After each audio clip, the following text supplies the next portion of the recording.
Hi, I'm Jacqueline. And I'm Courtney, and this is Caffeinated Crimes.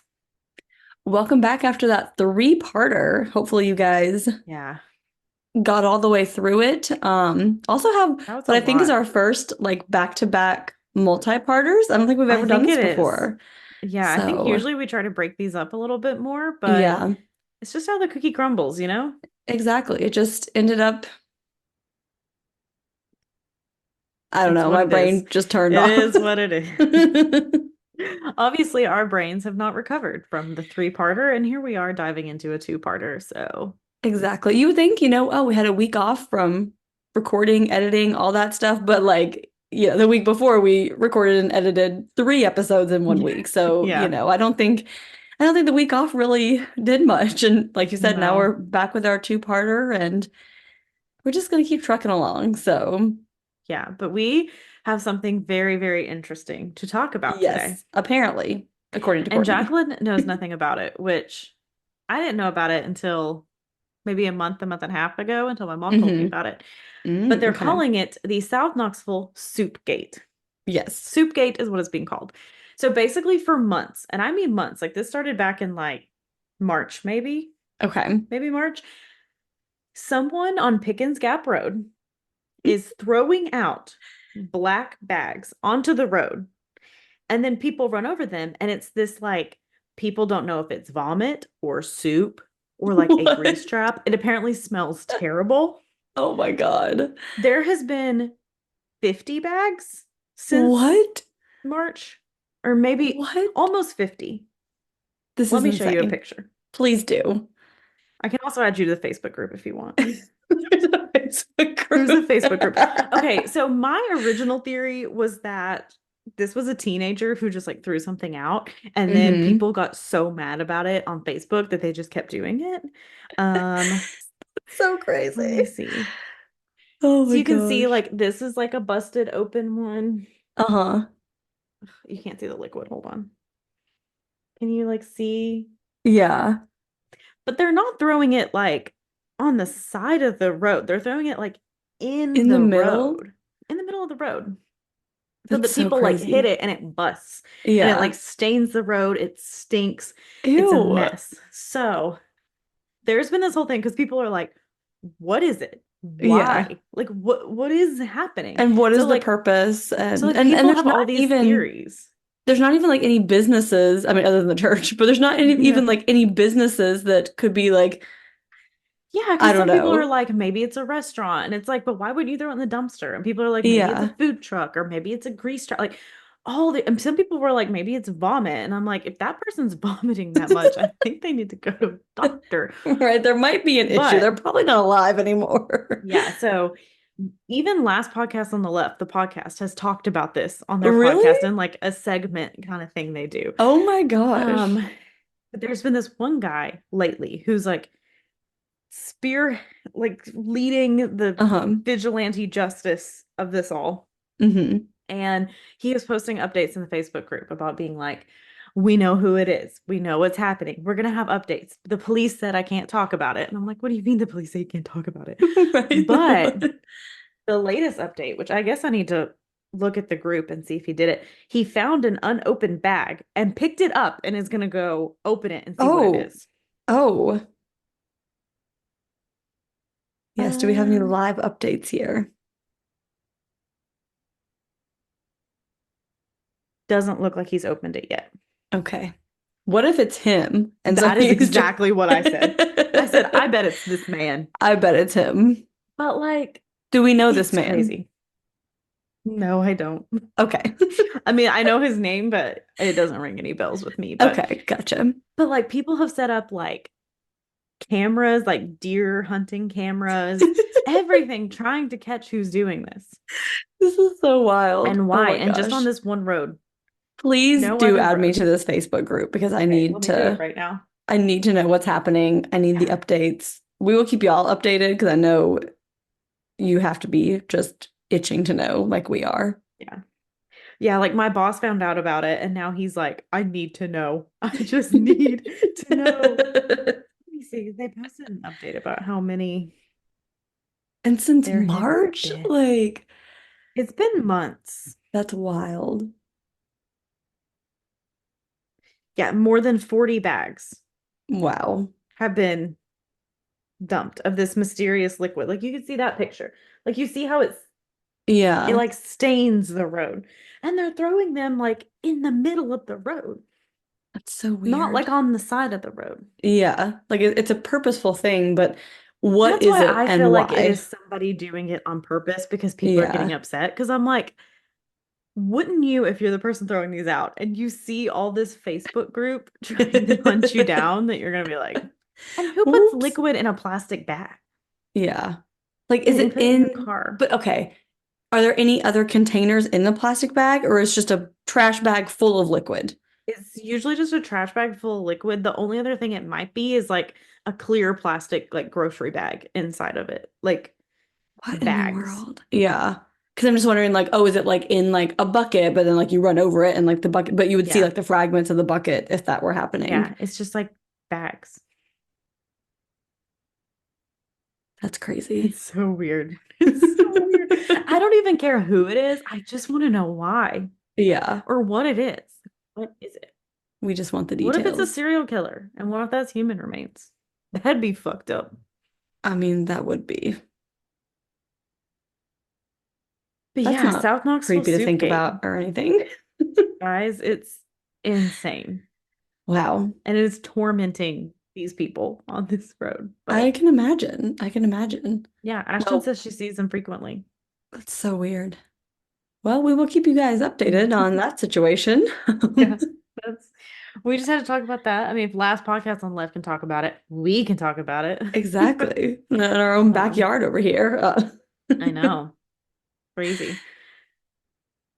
Um, But do you we have do any have a more very bantery sad. things? I was like, yeah, do you have any more bantery things? Should we just get into this No, update? I know we should have done our sad update and then our I lighthearted know. banter and then our sad episode. But But here we are, just sadness from here on out. yep, like we do. Stick around for the park of the week if you want to, Yeah. bring it back up. And so this update, I'm sure you've heard about it by the time this episode comes out, since we're a little bit ahead. But Sonia Massey was a 36-year-old Black woman who lived in Springfield, Illinois. So she called 911 at around like 1 a.m. because she thought she heard someone banging on her house and was worried there was like an intruder. So Officer Sean Grayson and like his partner showed up. They looked around the house, didn't see anything. So they eventually went to Sonia's home and she had like a pot of like boiling water on the stove. And the Hmm. off like he was like, you need to turn it off, like whatever. And like they said she seemed like kind of confused, like kind of like, what? And like I saw like in an article she said like in the name of Jesus Christ, like I rebuke you or something. And that's why the officer started getting mad. Hmm. He was like, well, don't say Interesting. that to me, don't say that to me, like got mad. Hmm. And then he just ended up shooting her 3 times in the head in her own home. So, When she's the one who called the yeah, police. she called the police to help her. And then because she had boiling water, which I'm like, I mean, obviously, like boiling water can be a weapon, but like, you'd probably survive that. Is And that like enough to you, shoot you someone in the couldn't head just 3 times? leave. Like if you're that police officer in your home and you're like, oh, I think that she's gonna throw this boiling water on me. I'm just gonna leave this house. Like what? Like she's not And gonna like especially too, like she just had it on and he was like, turn it off. And she's just yeah. like, what? Why am I going to turn my water off? So, and her family did not know it was an officer related shooting until they read it on the internet. Like they thought it was an intruder came in and shot her in her home, Oh my not that the God. officer shot her.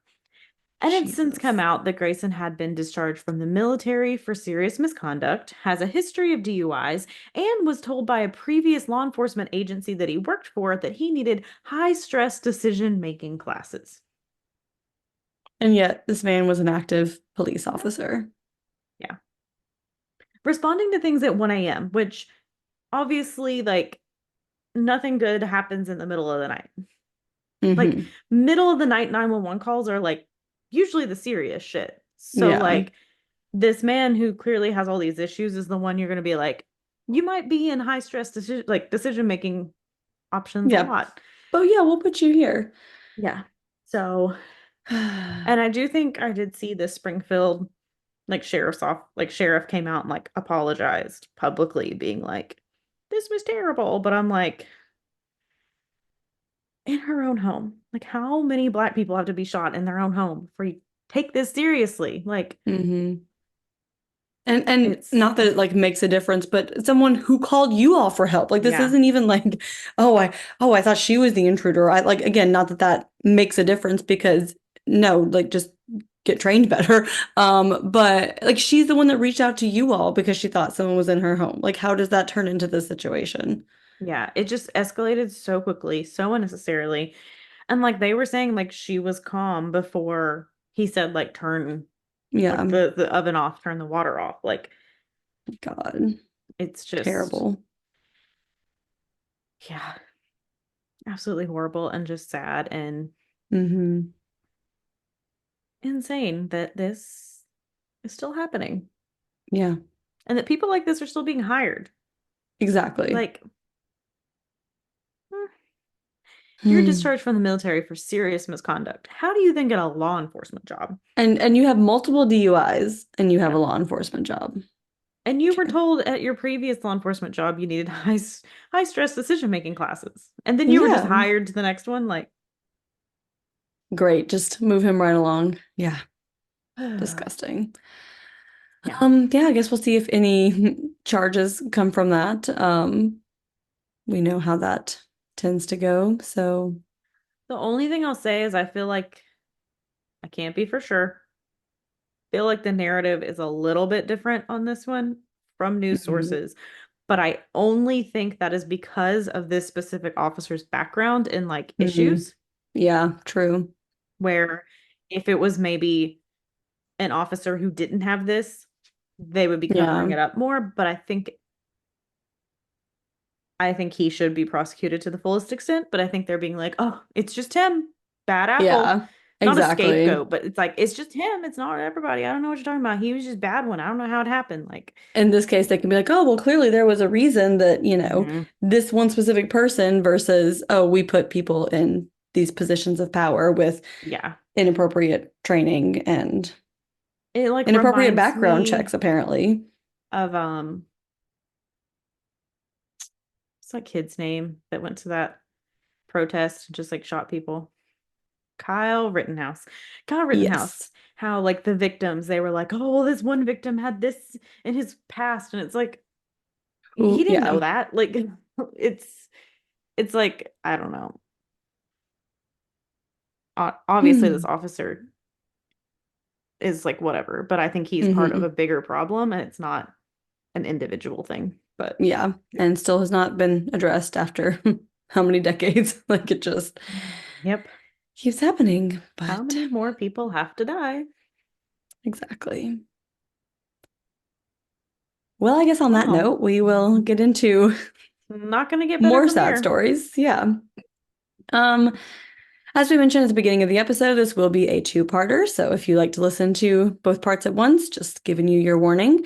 Our sources Sign for up this for episode. patreon.com/caffeinated crimes where both episodes are available right now. Yes. How did I forget that? Patreon.com/caffeinated crimes. You can just go ahead and listen to part two immediately. You can listen to part two first if you want. It wouldn't make Yeah, sense, but you might be a little confused, but it'll work. could. It's like if you ever accidentally read the sequel of a book and then be like, oh, there was another book Yeah. first. I think I'm missing something here. Yeah, I've definitely done that before. Anyway, so our sources for this week included the book Slenderman, Online Obsession, Mental Illness, and the Violent Crime of Two Midwest Girls by Kathleen Hall, which really sums up what we're going to talk about today. And also the 2020 episode, season 42, episode 5, called The Wicked Online, and a People.com article.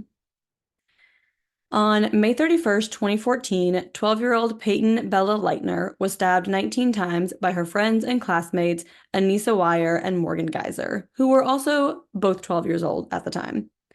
Payton survived but did face many physical challenges and trauma from her assault. Anissa and Morgan claimed they were trying to kill Payton for the fictional online character Slenderman. The country was just shocked that two girls so young could commit such a horrific act. I mean, again, they're 12 years old and they stabbed their classmate 19 times. Mhm. When they were tried as adults for these crimes, many were divided on whether that was the best course of action.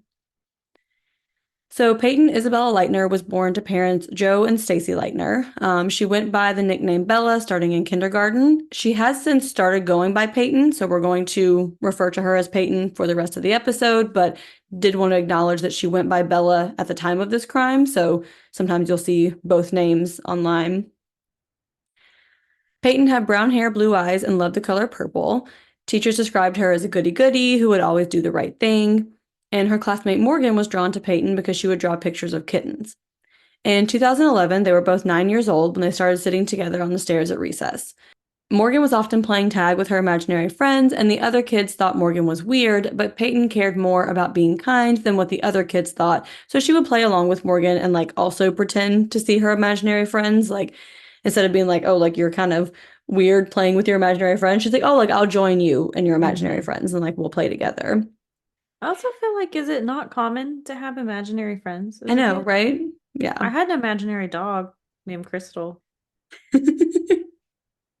One time, hold on, I know, I'm sorry, I'm derailing. I promise I won't banter too much, but I remember one time I was at my Nana and Papa's house, and their garage was like up on a hill from the house. And I was like, Papa, I left Crystal up at the garage. And that man walked up to the garage and got my imaginary dog and brought it back down to me. I love it. That's what grandpas are for. I mean, Yep. that's Anyway, great. sorry. But many thought that the friendship between Peyton and Morgan was kind of odd. So Morgan liked to read about serial killers, while Peyton thought scary stories were mean and scary and was like, oh, I would never want to read those. Morgan wore lots of black, and Peyton wore clothes with rainbows and butterflies. So just very opposite in a lot of ways, but they were best friends. They both loved Harry Potter, baby dolls, Barbies, American Girl dolls, pigs, and cats. And Peyton also volunteered at the local animal shelter.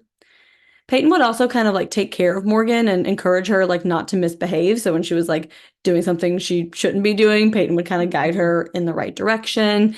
And Peyton started blossoming socially and had a large friend group, but Morgan was kind of increasingly withdrawn, and Peyton was really her only friend. Peyton's mom was worried that Morgan was a bad influence and worried about Peyton being friends with her, but Peyton didn't want Morgan to be all alone. So Morgan Geyser was born to parents Matt and Angie. Angie's dad had died when she was 10 years old, and her mom had to auction off everything on their family farm. She did eventually remarry, and then Angie was in a bad car accident when she was 16 years old and had to shave her head. So because of this, she was kind of seen as an outsider and kind of weird, and she moved to Milwaukee when she was old enough to become a waitress. Matt was the bouncer at the restaurant she worked at, and Matt had been diagnosed with schizophrenia, but Angie wasn't put off by this, and she also didn't mind that he was a homebody who preferred to not really go out. So Matt's family were members of the Church of Latter-day Saints and thought that his schizophrenia diagnosis was a test from God, and he did have a few stays in psych wards as a child and teenager. And at 19 years old, Matt went off his medication and moved into a trailer on his parents' property. So Matt and Angie were both working part-time when they got pregnant with Morgan, and Matt was 30 years old and Angie was 23. Angie went back to school while Matt prepared to be a stay-at-home dad because working full-time would have been too much for his mental health. And Matt and Angie got married when Morgan was 3 months old. Angie finished school and started working as a neurodiagnostic specialist, so her job required her to drive up to 100 miles on short notice to assist with brain and spine injuries. So she often left the house while Morgan was still asleep in the morning and returned home after she had gone to bed in the evening.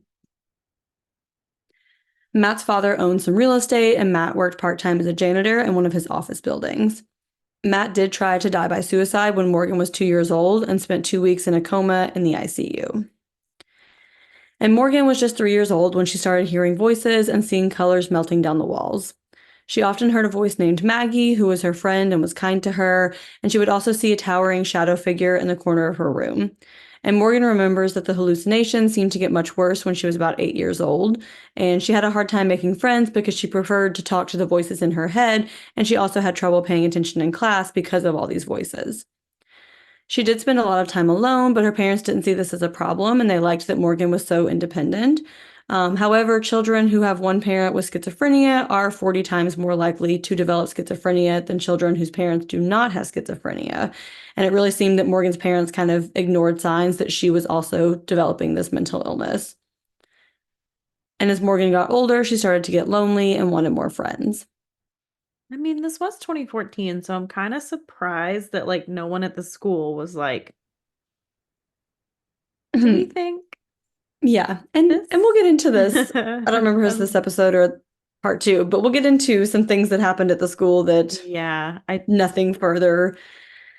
yeah, Yeah. I just feel like 2014 was like, I mean, obviously we're still working on it, but hmm it wasn't like it was 1980 or something.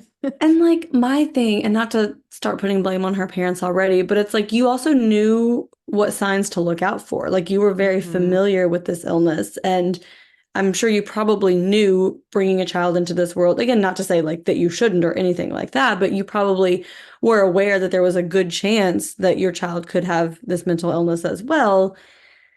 You think you would kind of be looking for those Yeah. warning signs. Yeah. But so Morgan met Anissa Weier at the bus stop in the fall of 2013. They both lived in a condo complex called Sunset Homes, and they started sitting together on the bus and bonded over their shared love of horror stories, urban legends, and Harry Potter. So Morgan wanted her, Anissa, and Payton to all be friends, but Payton didn't like Anissa very much because she would just like hit people randomly, and she would also like say bad words and just wasn't the kind of person that Payton wanted to be around. Peyton's like, Morgan, I already got to keep you in line. I can't keep two Exactly. people in line. Exactly. Yeah. She's like, I'm already working real hard over here on this one. So Anissa was born to parents Bill and Christy. They divorced when she was 10 years old, but they did continue to live together for a year after the divorce. And Anissa would later say that that year was the worst period of her life, which I can imagine was very tumultuous with living with Yeah, not both a great divorced place. parents. So Bill was a quality supervisor at a manufacturing plant for machine parts and had two children from a previous marriage. And Bill's first wife and the mother of his older children was dying of a blood disorder at just 39 years old. So Bill was spending a lot of time with his older children and like helping out with his ex-wife.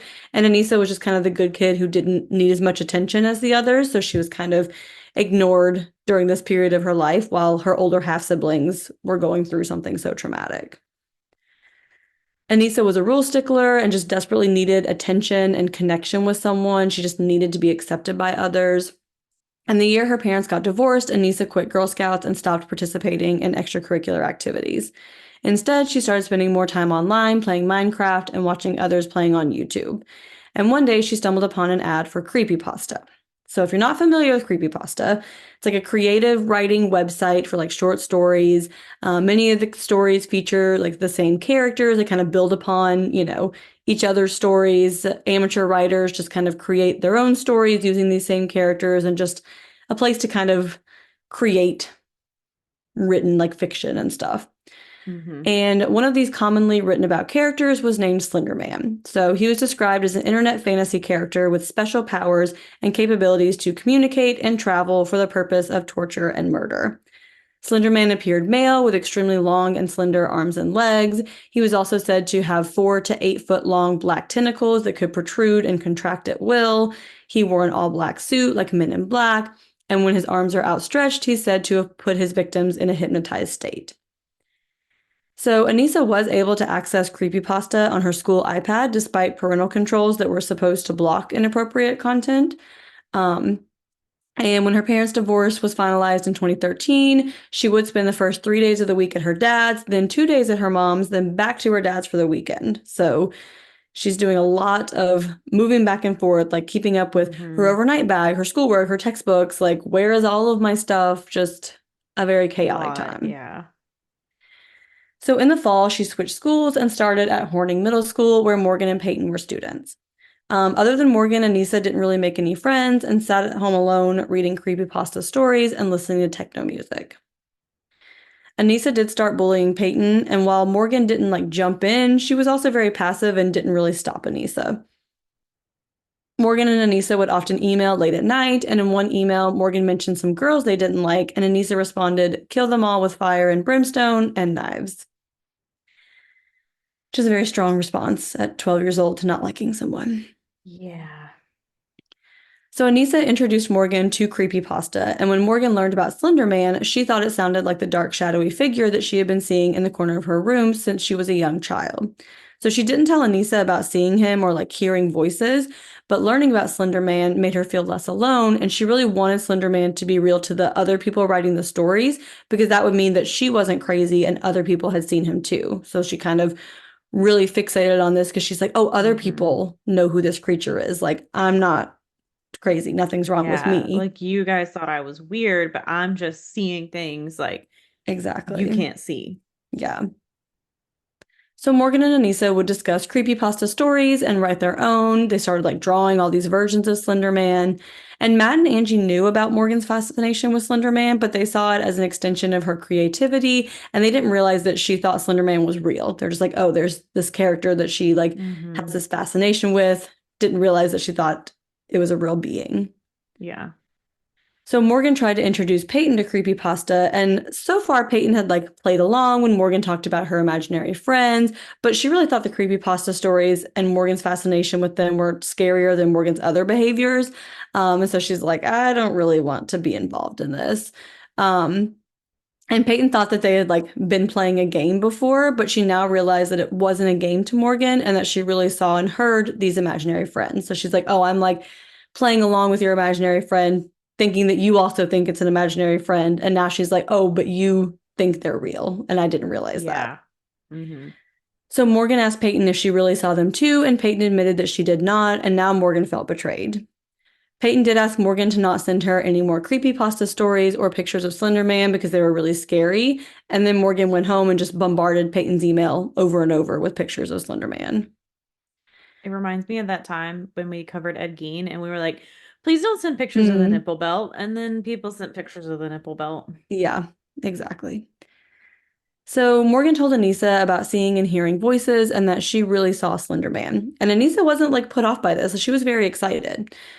So later, both girls would give different stories about whose idea it initially was to kill Peyton. So they both said that the other girl wanted to kill someone to be Slenderman's proxy before he could kill them. So Morgan said Anissa decided that the person they killed had to be someone Morgan loved.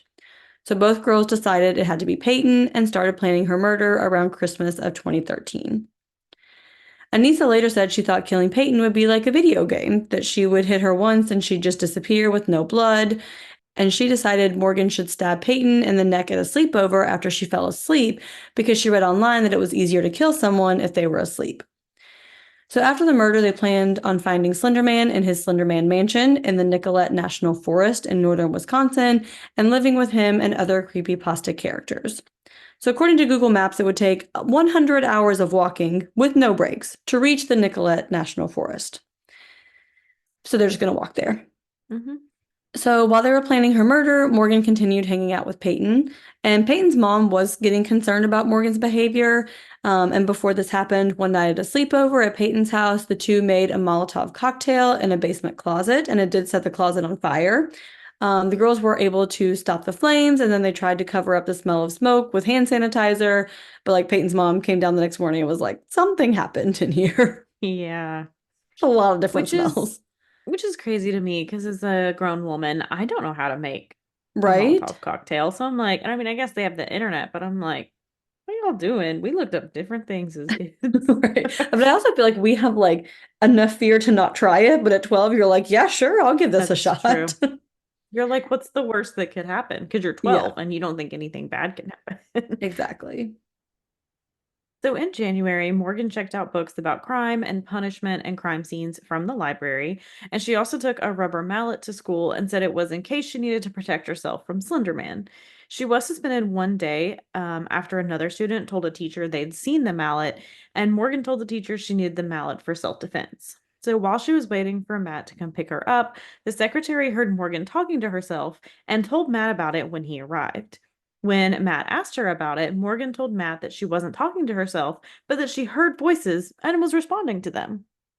She told him about the man in her room and seeing colors run down the wall, and Matt accused her of making up stuff to get out of trouble. And Angie also heard Morgan talking to herself that night and brushed it off as attention seeking behavior, which I'm like, Matt, like, I mean, maybe he is currently unmedicated for his mental illness, Hmm. but like, you know, those symptoms. Exactly. And like, And Angie too, like you're married to someone with this disease. Like you know this disease fairly well. It's 2014. You can Google How? it. Like, are you just in denial and you're like, oh, I don't want this to Yeah. happen, so I can't be thinking that it's happening? If I say that it's happening, then that means it is. Yeah. So during her day of suspension, Morgan Googled things like how to cover up a murder. What makes your conscience feel guilty about killing someone? And can you get arrested for killing someone in self defense? When she returned to school, the guidance counselor asked Morgan why she needed a rubber mallet for self defense, and Morgan told her that she said that because she didn't know what else to say. So later, Morgan got in trouble for writing die all over her notebook. The counselor notified her parents, but didn't see the need to recommend any additional resources to the family based on those incidents. It's like, okay. And Morgan's teachers often use words like attention seeking and quirky to describe her. So, in the spring, Anissa told her dad that she'd been reading creepypasta, thinking that he would be upset with her, but he didn't care. So Morgan and Anissa started making their plans to run away together and live in the woods or Slenderman's mansion after Peyton's murder. Morgan's sleepover party for her 12th birthday was planned for May 30th, 2014, and they decided this would be the night Peyton died. 3 weeks before the party, Morgan emailed Anissa and told her to delete all emails from her and to also delete them from the deleted folder so they couldn't be found. And Morgan also started her period around this time and didn't recognize familiar faces. She was moody and often shut herself in her room, and Angie actually called her mom for advice, and she told her that's just how preteen girls are. Morgan's grandmother later said she regretted that advice and had no idea there was something more serious going on because, like, it is, when you're a girl and you get your first period and there's all these hormones, Hmm. it's a very weird experience. But, like, Yeah, I'm sure the grandmother didn't know, like, oh, you have all these other, you're seeing colors melt and talking to people. Like, hold on. Like, exactly. She's like, oh, like you're a moody 12-year-old. Like, yeah, that sounds about right. yeah, that Like, happens around that age. yeah. Yeah. Also, during that semester, Morgan had a school assignment to write about a person that was dead and should have been saved. Morgan proposed Hitler because he was a psychopath and a schizophrenic, and her teacher denied the proposal for obvious reasons. And Anissa was in a mentor program for third graders and told one girl that she found a way to be Slenderman's proxy and that she had to kill one of her friends. The girl told her twin sister, who told the school counselor, but the counselor didn't report it. So, So again, just all of these things that yeah.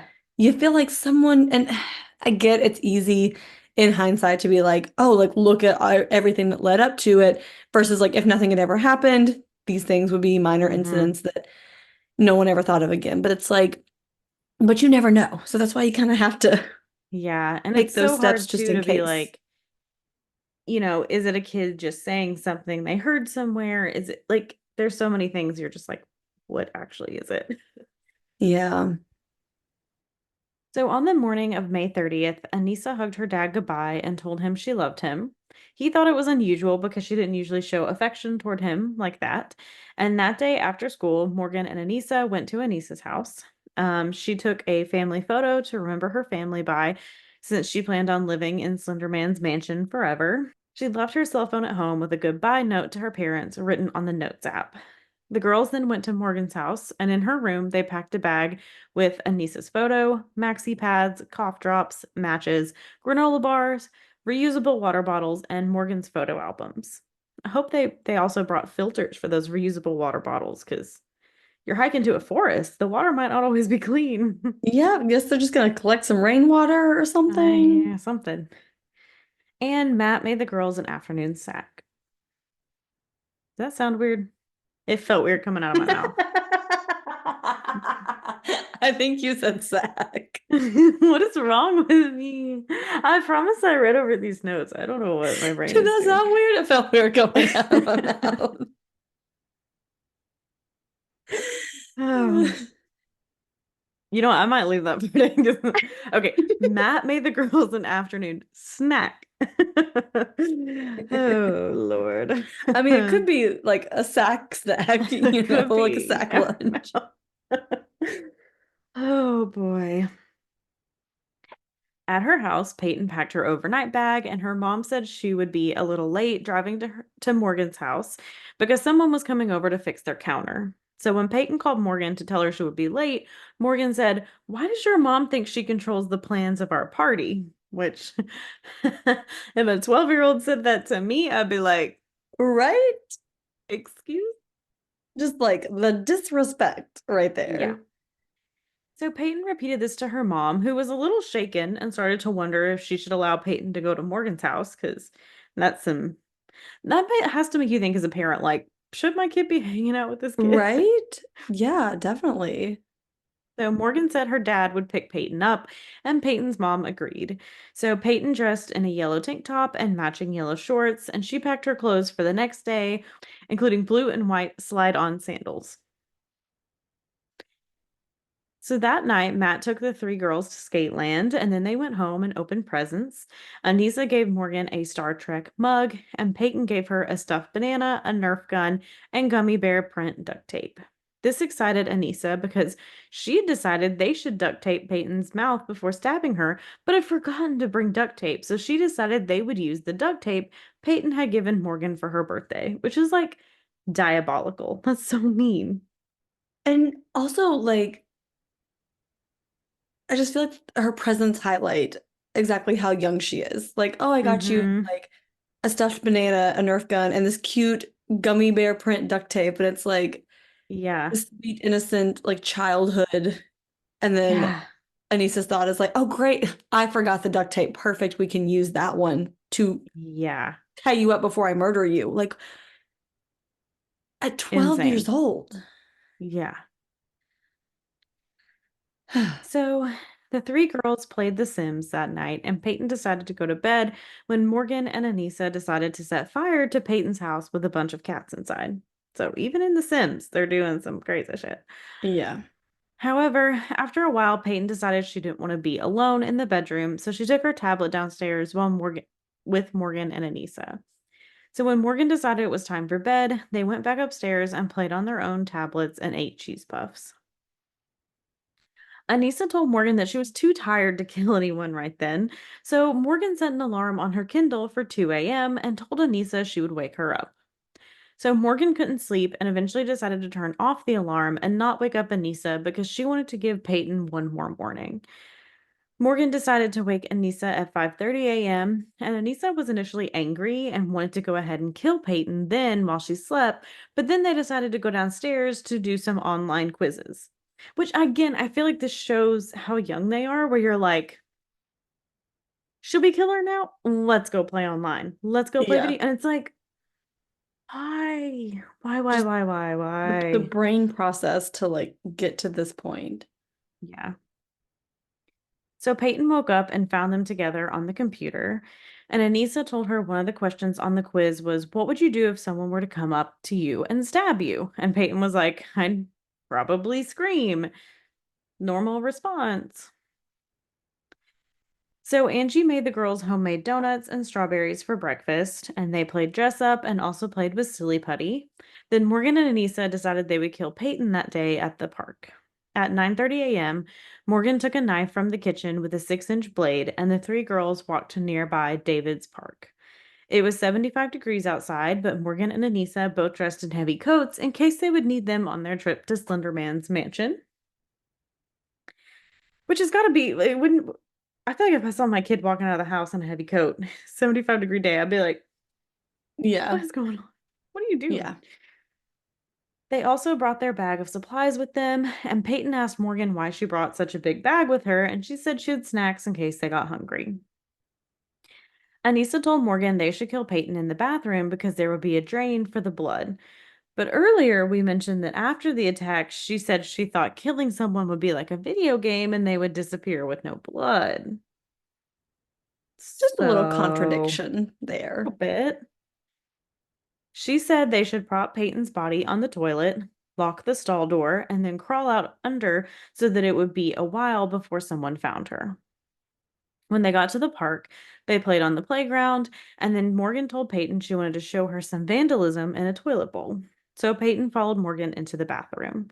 She locked the three of them into a stall together and told Payton about being Slenderman proxies and ordered her to sit down. Morgan held Peyton's arms behind her back and then let her go when she realized Anissa wasn't going to stab Peyton.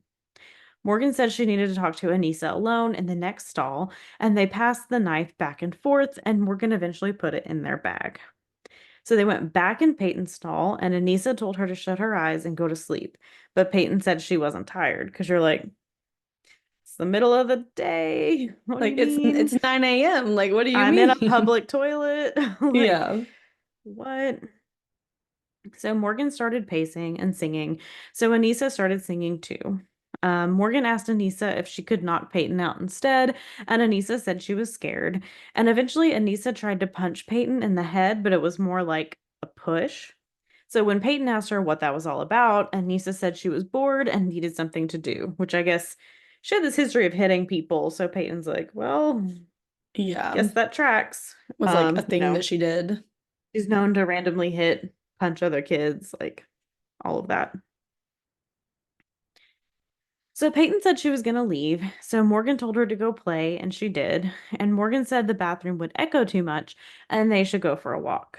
So they met up with Peyton on the playground and told her they wanted to go for a walk on Big Bend Road, and Peyton agreed. Morgan and Anissa had decided they would play hide and seek and hunt Peyton down, but Peyton said she didn't want to play hide and seek, and Morgan told her if they played, then Peyton could pick what they did next, so Peyton agreed. She was like, okay, like, we'll take turns. Mm-hmm. So they played one normal game of hide and seek, and when they started the second game, Morgan left to count, and Anissa told Peyton to lie on her back in the dirt so that it would be easier for Morgan to stab her. Peyton said she didn't want to lie down in the dirt, and Anissa got mad and shoved her to the ground and sat on her. Peyton started screaming that she couldn't breathe, and Anissa got up so she would be quiet. And Morgan and Anissa were both scared and started arguing over who should be the one to stab her. Anissa told her to go ballistic, and Morgan said she would when Anissa told her to, and then Anissa told her to do it now. So Morgan then jumped on Peyton and started stabbing her. She said, I'm sorry, I have to do this because it's the only way to save my life. Someone from Creepypasta is stalking me. Peyton kept screaming, and Anissa thought she would have been dead by then, and she yelled that it was enough, and Morgan stopped. Morgan later said she waited to feel something, but she didn't, and Peyton told Morgan she hated her and asked for help. She was able to stand up and started staggering and holding onto the trees, and she said she couldn't see or breathe. Anissa wanted the yelling to stop, and she led Peyton into the woods and told her home was that way, and she told her she should lie down and she would lose blood more slowly, but she just wanted her to stop screaming and drawing attention to them. Which, like, I don't know, as Peyton, you're just like, were you not supposed to be my friend? And you're like, Right. quit being dramatic about being stabbed. Like, Right. It's like, can you be a little quieter over there after we just stabbed you 19 times? yeah. So Morgan tried to clean the largest wound on Peyton's leg with a leaf, but Peyton told her not to touch her. And then Morgan and Anissa told Peyton they were going to get help and ran out of the woods. Because they were covered in Peyton's blood, they couldn't walk along the main road. And this is where we're going to stop part one. A little bit of a cliffhanger, huh? What's going to happen? Yes. You can listen immediately on patreon.com/caffeinated crimes to part two. But in part two, we'll talk a little bit more about how they get out of these woods they're in, what happens to Mm-hmm. Peyton, all of that. Yep. Get into the trial, as we mentioned at the beginning of the episode. It was decided that they would be tried as adults at 12 years old, which Yeah. was a pretty big thing. So we'll get into all of that in part two. And sorry, it's a little bit shorter for a two-parter, but it also would be a really long one part. So we're Yeah. just gonna Sometimes go you just ahead gotta and cut it like that. Yeah. exactly give you a little break here. Um, in the meantime, Courtney, what is your perk of the week? So my perk of the week is that we mentioned last week we had a week off from recording, editing, and that's because I went to the beach with my family on our family Mm-hmm. vacation, and it was so nice. It's just The best. the beach is the best, and just taking a little midday beach nap. I read like 4 books. I Very just, nice. it was incredible. It was so fun. It was so nice. So, Mm-hmm. um, yeah, I always enjoy getting to go to the beach, spend time with my family. So, Sounds like a great relaxing time. Yes, it was very fun. Um, but yeah, that was my perk of the week. Jacqueline, what is your perk of the week? So my perk of the week, and don't laugh at me, y'all. So my perk of the week is that Let me put my drink down. Courtney was like, oh no, hold on. So I had to order new contacts, right? Because it's that time of year, we're running out of them. Hmm. Okay, I got to order some more. I'm like, I'm pretty sure my prescription is expired, but let me just try to order them on 1-800 contacts and see what happens. And then of course I get through the whole thing and it's like, oh, your prescription's expired. And I'm like, okay, great. But they're like, oh, but you can do this $20 online exam, which I've done before. And it's just it's great. It's only $20 Hmm. and you like it's very weird. I don't remember doing this last time, but I guess I did. But you have to like get super close and they like take pictures of your eyes at all angles and then you're supposed to get a tape measure and like measure yourself standing 10 feet back and like reading out the like have you cover each eye and they like display it on the screen and you're supposed to like read it out verbally so it can like hear Hmm. you and process everything. And it's just like a virtual eye exam and you don't have to like talk to a person or like schedule something. It was just like, okay, I'm just gonna do this right now. And then I already got the email that it was reviewed by a doctor and it's good to go. And now I'll have my contacts in a few days and I didn't have to schedule an appointment and go and wait and and don't let it replace your regular eye appointments because you need to actually get your eyeballs checked out. But every few I years was if you wondering, don't make it. I was like, is there a limit on how many virtual ones you can have? Are they like, you I can think have one, but then so. you can't have like two in a row or something, I you think know? so because they ask like when your last in-person eye exam was. Then Hmm. they also ask like a whole list of questions of like, have you had any of these problems like since your Yeah. last eye exam? And I'm just like, no, my eyes are still perfectly fine. I'm just still blind and will be forever, and I just need these contacts to Yeah. see. So, but yeah, so that was my perk of the week is that it was one of those I was like, okay, I'm gonna do this real quick, and then I was like, oh shit, that's gonna be a whole thing, and then I'm like, oh no, no, it's not again, and Yeah. it was very easy, and yeah, so that was my perk of the week. Also, shout out to 1-800 contacts if you need to get an eye exam virtually. It's only 20 bucks and you just Only 20 bucks. step on back Sometimes from you your just need computer. it in a pinch, you know? Yeah, exactly. Just So gotta get these contacts, get me through the next few months. I'm already at the doctor's office all the damn time anyway, so I don't need to try to fit in another doctor's I'm sure that's like appointment. hard too because like your eyes change during pregnancy, so you don't want to Yeah. like get a new prescription either. You're like, no, please just. Exactly. And like I ordered like a smaller number than like I normally order because I'm like, let me just get, enough to get through Hmm. like the end of the year and then we'll take it from there. We'll figure it out. We'll figure it out then. Yeah. But fun fact about my regular doctor's appointment, they have this thing where you can pay a little bit more money for like this machine versus getting your eyes dilated. So it Oh, like takes a nice. picture of like the inside of your eyes somehow. I don't know. Oh, that's cool. But I discovered, and apparently it's semi-rare, but that I have like an extra like vein in my eye on the inside. Oh. I don't know if vein is the right word, but I have like an extra Hmm. thing. And then my doctor was like, it's just extra insurance for your eyes once you get older. If something happens, you have an extra You one. got a But little yeah, extra one. Oh, interesting. That's I good thought to that was know. really cool. But That is really it's cool. like $50 more to do it. So I don't always do Hmm. it because dilation's free, quote unquote free, Yeah. like covered. Um, but But it's you cool to do also every need once in a someone to while. drive you if you get your eyes dilated. So then it's like, okay, but is that No, you worth this don't. extra? I always drive home. You just You're can't not see up supposed close. to, right? No, you can. You just can't see up Oh, close. You can see far away. It's up close that you can't see. oh, I don't know. I also am questioning the last time I got my eyes dilated, which is probably not a good thing. So, They don't dilate your eyes every eye appointment? no, I don't think they did the last few that I went to. Maybe they did. When I went to Stanton Optical, they didn't, but I don't think those are good eye exams either. So, Yeah. No, I think they did on the last one because I remember trying to take pictures of my glasses and I was like, "Oh, things are." yeah. But then I drove myself home, so I guess I don't know. I don't know what I'm talking about. Just ignore I was me. like, what do you mean? Me and Kevin drive home every time. They just go, do you need these do you have sunglasses or do you need Yeah, I some? guess you do have to wear sunglasses is the only thing. Yeah, because that's the I'm talking thing, out my like ass. I don't know anything. Okay. that's the thing that's annoying though, is you can't see up close. So I always try come back and try to work and I'm like, Oh yeah, you're like, this is not I happening. can't. Yeah. But yeah. Anyway, let us know about your eye exams and your beach appointments. We're having very different weeks, apparently, about our things that are bringing us joy. But let us know all the things. And definitely stay tuned for part 2. But our where we are on the internet is in the show notes. And again, already plugged it at the beginning, but we'll plug it again. Patreon.com/caffeinatedcrimes if you want part 2 right now. And if you could give us 5 stars on Spotify, on Apple, and anywhere that has a rating system, if you can like and subscribe on YouTube, leave a nice comment, say nice things about us that makes us happy. Yeah, do all that. But in the meantime, go have a cup of coffee. And don't commit a crime.